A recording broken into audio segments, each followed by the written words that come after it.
नमस्ते दोस्तों। एक लड़का जंगल में सफ़र कर रहा होता है। जंगल में सफ़र करते टाइम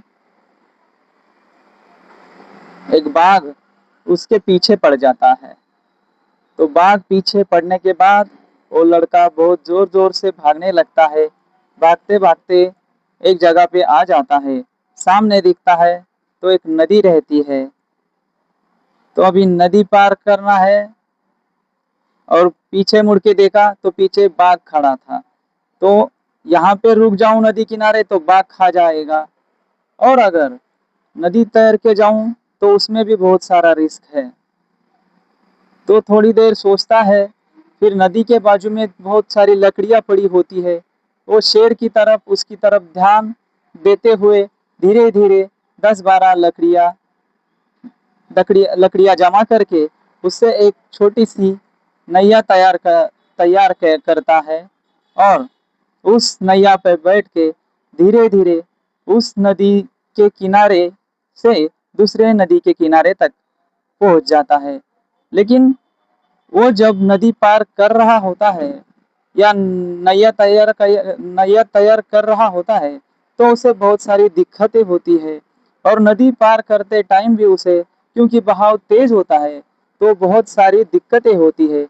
लेकिन वो अपना प्रयास नहीं छोड़ता, निरंतर प्रयास करता है और नदी के दूसरे किनारे पहुंच जाता है। ऐसा ही हमारे दोस्तों ऐसा ही ऐ- ऐसा ही हमारे जीवन में भी होता है दोस्तों। हमारे पीछे मुश्किलें हमारा पीछा नहीं छोड़ती। जैसे उस लड़के के पीछे जैसे बाघ लगा था, वैसे ही हम लोगों के, आप लोगों के, हर किसी के, मतलब जो कोई प्रयास करता है, नया कुछ करता है, मतलब जो आदमी नया कुछ करता है उसी के पीछे ही समस्या खड़ी रहती है। और ये समस्या हमें कुछ ना कुछ सिखाने के लिए, कुछ ना कुछ अनुभव देने के लिए आती है हमारे जीवन में। नहीं तो जो कुछ कर ही नहीं रहा है अपने जीवन में, खाली बैठा है, तो उसे तो समस्या आने ही वाली नहीं है। क्योंकि जो कुछ तो करेगा उसी के जीवन में ही समस्या आने वाली है। तो अगर आपके जीवन में भी कुछ ना कुछ समस्या है तो अपने आप को उस समस्या से लड़ने के लिए, जूझने के लिए तैयार कीजिए।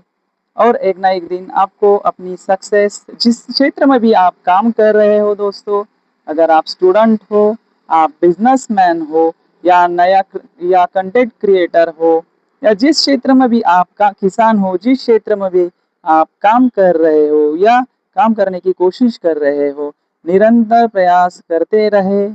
एक दिन आपका आने वाला है और आपको सक्सेस, सफलता मिलने वाली